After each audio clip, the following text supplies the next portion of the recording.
વાલા વિદ્યાર્થી મિત્રો, મારી યુટ્યુબ ચેનલમાં તમારું હાર્દિક સ્વાગત છે। આજે આપણે FY BCom sem 2 financial accounting 2ની અંદર ચેપ્ટર 2 ધંધાની ખરીદી અંગે તેના હિસાબો એના વિશે આપણે સમજવાનું છે। એકાઉન્ટ્સ ઓફ બિઝનેસ પરચેસ એટલે કે ધંધો ખરીદવાના કઈ રીતે હિસાબ થઈ શકે તે આ ચેપ્ટરની અંદર આપણે સમજવાનું છે। મિત્રો, આની કોમેન્ટ આવી છે કે આ પ્રકરણ સમજાવો, એટલે આ પ્રકરણ હું તમને આખું થિયરિકલ સહિત તમને સમજાવીશ અને એના દાખલા પણ ગણાવીશ। તો મિત્રો, કંપની કેટલીક વાર પોતાના ચાલુ ધંધા સાથે હરીફાઈ કરતો હોય એવો ચાલુ ધંધો ખરીદી લે છે અને નવી સ્થપાયેલી કંપની નવો ધંધો શરૂ કરે અથવા કોઈ ભાગીદારી પેઢીને અન્ય ધંધો ચાલુ કરીને ખરીદી લે અથવા તો ખાનગી કંપનીનું જાહેર કંપનીમાં રૂપાંતર કરે, તો આ રીતે અમુક સંજોગો એવા ઊભા થાય જેથી આપણે ધંધો ખરીદવાની જરૂર પડે। તો એવી 4 પરિસ્થિતિ એવી છે, દાખલામાં આપેલી છે કે નવી સ્થપાતી કંપની પોતાનો શેર ધંધો નવો શરૂ કરવાને બદલે કોઈ ચાલુ કંપનીનો ધંધો ખરીદી લે। હવે શેર બહાર પાડવા અને બધું એવું કરવું, માથાકૂટ ન કરવી હોય તો ચાલુ કંપની પોતે એક ખરીદી લે છે, ત્યારે ધંધો ખરીદવાની જરૂર પડે। બીજું, ભાગીદારી તેમની પેઢીનું કંપનીમાં રૂપાંતર કરે। હવે ભાગીદારો છે એ પોતાની પેઢી છે એ ન ચાલતી હોય તો કોઈકના વધારે માણસોનો સમાવેશ કરી અને એનું કંપનીમાં રૂપાંતર કરે, બરાબર છે, ત્યારે ધંધો ખરીદવાની જરૂર પડે। ખાનગી પેઢીનું જાહેર કંપનીમાં રૂપાંતર થાય ત્યારે પણ જરૂર પડે। આપણે ખાનગી પેઢી હોય તો એને જાહેરમાં કન્વર્ટ કરવી હોય તો ધંધો ખરીદવાની જરૂર પડે। અને ચોથું, હરીફાઈ ટાળવા માટે એક કંપનીનો ધંધો બીજી કંપની ખરીદી લે। આપણે જે ધંધો કરતા હોય એ ધંધો બીજો માણસ કરતો હોય કે કંપની કરતી હોય કે પેઢી કરતી હોય તો એ ધંધો આપણે ખરીદી લઈએ, જેથી તે હરીફાઈ ટળી જાય અને આપણે બરાબર ધંધો કરી શકીએ અને બિઝનેસ સારો ચાલે। તો આ 4 કારણોસર આપણે ધંધો ખરીદવાની જરૂર પડે। તો મિત્રો, એમાં તમને આપણે પરીક્ષાની અંદર અથવા કોર્સની અંદર ખરીદનાર કંપનીના ચોપડે થતી હિસાબની નોંધનો જ અભ્યાસક્રમ કરવાનો છે।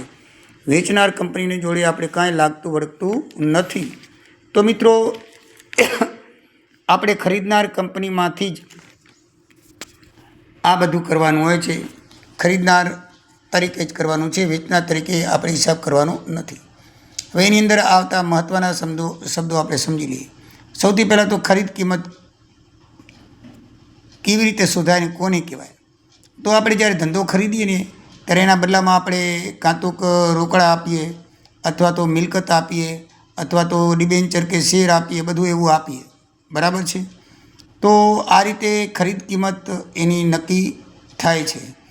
તો આમાં 2 પદ્ધતિ છે, એક અવેજ પદ્ધતિ અને એક ચોખ્ખી મિલકતની પદ્ધતિ। તો અવેજ પદ્ધતિ કોને કહેવાય?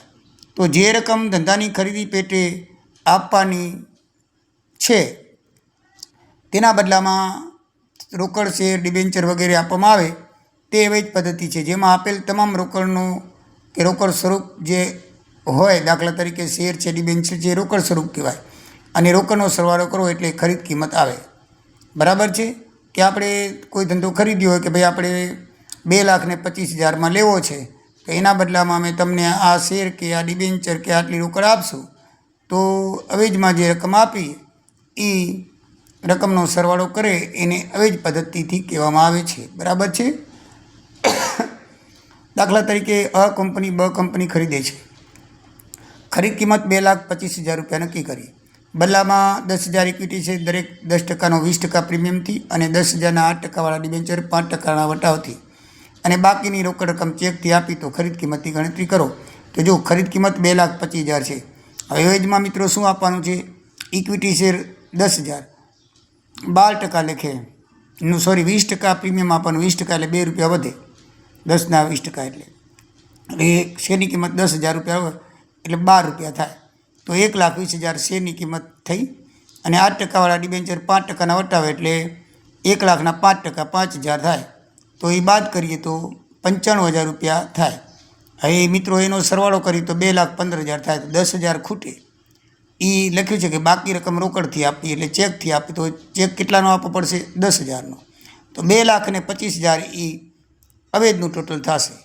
એટલે બદલામાં જે અવેજ આપવામાં આવે છે, રોકડ હોય કે ડિબેન્ચર હોય કે શેર હોય, તો એને અવેજ પદ્ધતિ કહેવામાં આવે છે. એટલે ખરીદ કિંમત ચૂકવવામાં જે કોઈ અવેજ આપવામાં આવતો હોય, અવેજ એટલે કે રોકડ સ્વરૂપ અથવા રોકડ.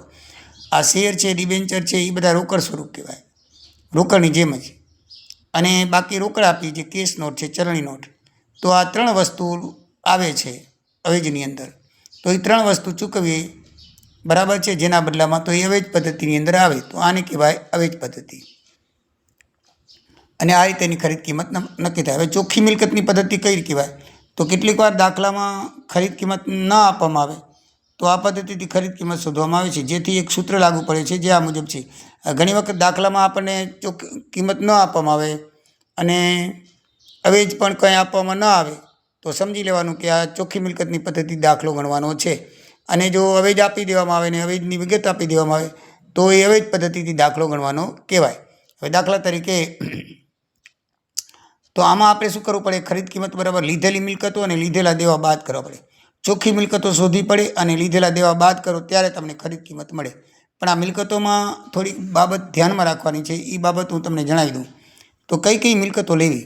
તો કંપનીએ લીધેલી જ મિલકતો ધ્યાનમાં લેવાની, નહીં લીધેલી મિલકતો ધ્યાનમાં લેવી નહીં. પછી અવાસ્તવિક મિલકતો ધ્યાનમાં નહીં લેવાની. દાખલા તરીકે નફા નુકસાન ખાતાની ઉધાર બાજુ, જાહેર ઉપલબ્ધ ખાતું, નફા નુકસાન ખાતું જમા બાજુ, પછી કામદાર, અકસ્માત વળતર, સામાન્ય અનામત, ભાગીદારોમાં મૂડી કે ચાલુ ખાતા વગેરે ધ્યાનમાં લેવા નહીં. પછી દાખલામાં જો બજાર કિંમત આપેલી હોય તો તે ધ્યાનમાં લેવી, અને ના આપેલી હોય તો ચોપડે કિંમત જે હોય એ ધ્યાનમાં લેવી. પછી પેઢીના કોઈ દેવા અંગે કંપની અલગ સ્વતંત્ર અવેજ આપે તો ધ્યાનમાં લેવો નહીં. દાખલા તરીકે અની 10,000 રૂપિયા એ 1 લાખ રૂપિયાની લોન પેટે પોતાની કંપનીના 10% વાળા તેટલી જ કિંમતના ડિબેન્ચર આપે તો તે ધ્યાનમાં લેવા નહીં, કારણ કે સામે ડિબેન્ચર આપ્યા છે એટલે એ દેવું કહેવાય નહીં, એટલે એ ધ્યાનમાં લેવું નહીં. ભાગીદારની પત્નીની લોન, એ જો સ્ત્રી ધનમાંથી આપી હોય તો એ બહારનું દેવું કહેવાય, એટલે લેણદાર કહેવાય. પણ જો પતિના પૈસામાંથી આપેલી હોય તો એ રકમ પતિની લોન કહેવાય. એ આપણે દાખલામાં સ્પષ્ટ ઉલ્લેખ કરેલો હશે કે સ્ત્રી ધનમાંથી આપી છે કે પતિના પૈસામાંથી. સ્ત્રી ધનમાંથી આપેલી તો એને લેણદાર તરીકે લખવાનું, અને પતિએ પાસેથી મેળવેલી રકમ હોય તો એને પતિની લોન ગણવાની. પછી કારીગરનું ફંડ, નફા ફંડ હોય, બચત ફંડ હોય, પ્રોવિડન્ટ ફંડ હોય, ગ્રેજ્યુએટી ફંડ હોય, પેન્શન ફંડ હોય, એ વગેરે કામદારો પ્રત્યેનું દેવું ગણાય. તે દેવાની યાદીમાં સમાવી કુલ મિલકતમાંથી બાદ કરવું. હવે આવા કારીગરના ફંડ હોય ને, એ બધા ફંડ શું છે, આપણે કારીગરને ચૂકવાના હોય. એ જ્યારે છૂટો થાય અથવા જ્યારે રિટાયર થાય ત્યારે એને પ્રોવિડન્ટ ફંડ આપવું પડે, એને બચત કરવી આપવી પડે, એને ગ્રેજ્યુટી આપવી પડે, એને પેન્શન આપવું પડે. એટલે એક જાતનું દેવું છે. કોના પ્રત્યે? કામદારો પ્રત્યે. એટલે એ જ્યારે મિલકત ગણો ત્યારે એમાંથી એ બાદ કરવું પડે. હવે મિત્રો બીજો શબ્દ આવે છે પાઘડી. તો આ દાખલામાં પાઘડીની કિંમત ન આપેલી હોય તો પાઘડી બરાબર ધંધાની ખરીદ કિંમત ઓછા ચોખ્ખી મિલકત એ સૂત્રથી મેળવાય. બરાબર છે? ધંધાની ખરીદ કિંમત વધારે હોય અને ચોખ્ખી મિલકત ઓછી હોય તો તફાવતને પાઘડી કહેવાય. અને જો મિલકત કરતાં, ચોખ્ખી મિલકત કરતાં ઓછી કિંમતે ધંધો ખરીદવામાં આવે તો એ નફો થયો કહેવાય. તો એને મૂડી અનામત ખાતે લઈ જવાય છે, જેથી એને મૂડી અનામત કહેવાય છે. આમ મૂડી અનામત એટલે ચોખ્ખી મિલકત ઓછા ખરીદ કિંમત, અને પાઘડી એટલે ધંધાની ખરીદ કિંમત ઓછા ચોખ્ખી મિલકત. ઉલટું છે. ખરીદ કિંમત ઓછા ચોખ્ખી મિલકત એટલે પાઘડી, અને ચોખ્ખી મિલકત ઓછા ખરીદ કિંમત એટલે મૂડી અનામત. એટલે યાદ રાખવું હોય તો સસ્તામાં ધંધો મળે તો મૂડી અનામત કહેવાય, અને મોંઘામાં ધંધો મળે તો પાઘડી કહેવાય. બરાબર છે? દાખલો ગણતા પહેલાં ચોખ્ખી સંપત્તિ કાઢો, પછી ખરીદ કિંમત સાથે તુલના કરો. જે ફરક આવે તે ઉપર મુજબ નક્કી કરો, પાઘડી છે કે મૂડી અનામત, એ પહેલાં નક્કી કરવું પડે. બરાબર છે? ધંધાની ખરીદ કિંમત વધારે હોય તો હંમેશા પાઘડી આવશે, અને ધંધાની કિંમત ઓછી હોય તો હંમેશા મૂડી અનામત આવશે. હવે આ દાખલાઓમાં 2 ભાગ પરીક્ષામાં જવાબ માંગવામાં આવે છે, 2 ભાગમાં. કેવી રીતે? તો એક તો તમને કંપનીના ચોપડે આમનું જ લખવાનું કહેશે, અને બીજું તમને સરવૈયું બનાવવાનું કહેશે પરિશિષ્ટ 3 મુજબ, કંપની ધારા 2013 મુજબ. હવે એ જે આપણે 11-12માં ભણ્યા એ મૂડી અને દેવા એક બાજુ, ડાબી બાજુ અને જમણી બાજુ મિલકત લેણા, એવી રીતે બનાવવાનું હોતું નથી. પણ એ કંપની ધારા 2013 મુજબ પરિશિષ્ટ 3 મુજબ બનાવવાનું હોય છે. એટલે ઊભું સરવૈયું. ઊભું સરવૈયું છે એ તમને તમારા પાસ્ટ પુસ્તક છે 76માં આપેલું છે. તો હું તમને બતાવી દઉં તો એ તમને એ રીતે બનાવવાનું આવશે. બરાબર છે. તો આપણે એ રીતે જોઈએ તો આ મુજબનું હશે, તમને ખ્યાલ જ હશે. આ મુજબનું પાકા શરીરનો નમૂનો, પછી 13 મુજબ આમ ઇક્વિટી દેવા, પછી એમાં શેર વેચણી, બિનચાલુ દેવા, ચાલુ દેવા, પછી મિલકતો સેકન્ડ આવશે, સ્થિર મિલકતો, પછી ધંધા અંગેના હિસ્સા બિનચાલુ મિલકતો, પછી ચાલુ મિલકતો અને પછી કુલ આવશે. તો મિત્રો આ રીતે એનો તફાવત આવશે. તો હવે આપણે આગળ જોઈએ તો આમ નોંધ કઈ આવી શકે? તો ખરીદનારના ચોપડે આમ નોંધ આવે. હવે આમ નોંધ છે ને 6 પ્રકારની આવે. પહેલી આમ નોંધ હંમેશા ધંધાનો કરાર થાય ત્યારે ખરીદીની થાય. બીજી આમ નોંધ એનો સ્વીકાર કરીએ ત્યારે થાય. અને ત્રીજી આમ નોંધ એની અવેજની ચૂકવણી કરી ત્યારે થાય. પછી જો દાખલામાં પ્રાથમિક ખર્ચ આપેલું તો એની થાય. અને શેર બહાર પાડવાનું લખ્યું હોય તો જાહેર જનતામાં શેર બહાર પાડવાનું તો એની થાય. અને પેઢી વતી વસૂલ કરવાના દેવાદારો તેમાં ચૂકવાના લેણદારો હોય તો એની થાય. અને શેર જપ્તીની થાય. આમ 7 પ્રકારની આમ નોંધ આપણે ખરીદનારના કંપનીના અથવા ખરીદનારના ચોપડામાં કરવાની હોય છે. પણ એ બધી આપેલી હોતી નથી. આપણે મેઇન ઉપર 3 આપેલી હોય છે. એક ધંધાનો કરાર થાય જે ખરીદ કિંમત હોય એની આમ નોંધ, પછી આપણે એનો સ્વીકાર કરીએ ધંધાની કિંમતનો, અને પછી એના બદલામાં અવેજ ચૂકવણી. બસ આ 3 આમ નોંધ મેઇન છે. બાકીની તો દાખલામાં જો વિગત આપેલી હોય તો તમારે કરવાની, નક્કી કરવાની જરૂર નથી. બરાબર છે. શેર જપ્તીની નોંધ ઉપરાંત દાખલામાં કોઈ વિશેષ એન્ટ્રી આપી હોય તો તે મુજબ એન્ટ્રી થાય છે. એટલે ઉપર મુજબ બધી જ એન્ટ્રી દાખલામાં ન પણ આવે. જે આપણે વિગત આપેલી એ પ્રમાણે કરવાની હોય. હવે ઉપલબ્ધ ખાતું કોને કહેવાય? કોઈ વખત ધંધો ખરીદનાર વેચનારના દેવાદાર કે લેણદાર લેતો નથી. એટલે ધંધો વેચનાર શું કરે? એજન્ટ રાખી કમિશન આપી અને તેનો નિકાલ કરે. તો એજન્ટ છે એ વેચનાર વતી દેવાદારો પાસેથી રકમ મેળવે અને લેણદારોને ચૂકવી આપે.